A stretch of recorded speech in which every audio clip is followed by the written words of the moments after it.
Hello, કેમ છો dear students? આપણે જે રીતે સવારે વાત કરી હતી એ રીતે આપણા ગુજરાત બોર્ડે જાહેરાત કરી દીધી છે ધોરણ 12 નું રિઝલ્ટ ક્યારે આવવાનું છે. હું અહીંયા વાંચી રહ્યો છું, તમને અહીંયા જે છે સ્ક્રીન ઉપર દેખાતું હશે.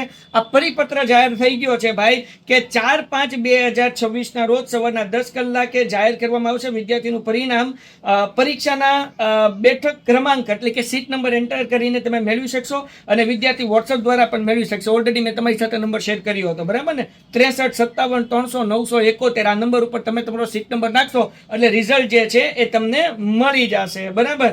પછી આપણને શું કીધું ભાઈ કે વિદ્યાર્થીઓને ગુણપત્રક અને પ્રમાણપત્ર અને એસઆર શારાવાલ મોકલવા અંગે હવે પછી કરવામાં આવશે. એટલે કે જે દિવસે તમારું રિઝલ્ટ આવશે એ દિવસે ખાલી બોર્ડ ઉપર હશે, પછી એના 2-3 દિવસ પછી તમારી સ્કૂલ સુધી તમારું ફિઝિકલ રિઝલ્ટ પહોંચશે અને એ ફિઝિકલ રિઝલ્ટ જે છે એ તમને 2-3 દિવસ પછી મળશે.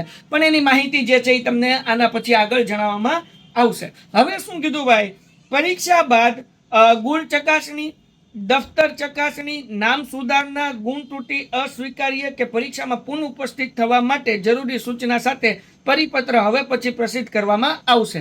કે ભાઈ તમને એવું લાગે છે કે ભાઈ તમારી ગુણની ત્રુટિ છે, માર્ક્સમાં ભૂલ છે, મારે તો વધારે માર્ક્સ આવવા જોઈએ, અથવા તમે ફેલ થયા છો, પેપર રીચેક કરાવવું છે, નામમાં કંઈ ભૂલ પડી છે, નામ તમારે સુધારવું છે, તો એ હવે પછી આપણને માહિતી આપવામાં આવશે. તો તમે તમારા શાળાના પ્રિન્સિપલ સાથે વાત કરશો એટલે એ તમને યોગ્ય માર્ગદર્શન આપશે.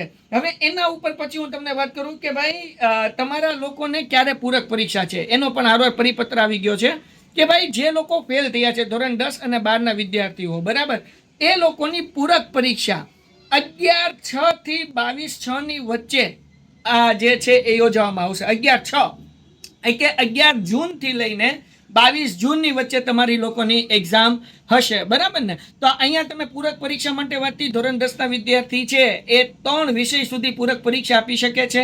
ધોરણ 12 ના વિદ્યાર્થી જે છે સામાન્ય પ્રવાહના 2 વિદ્યાર્થી સુધી આપી શકે છે. સાયન્સના વિદ્યાર્થી બધા વિષયની પૂરક પરીક્ષા જે છે એ આપી શકે છે.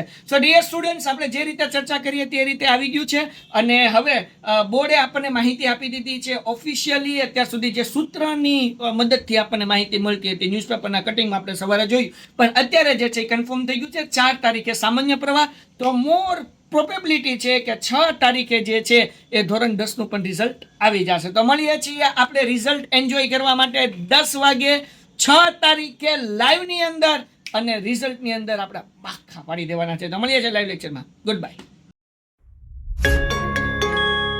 Painted Painless Learning.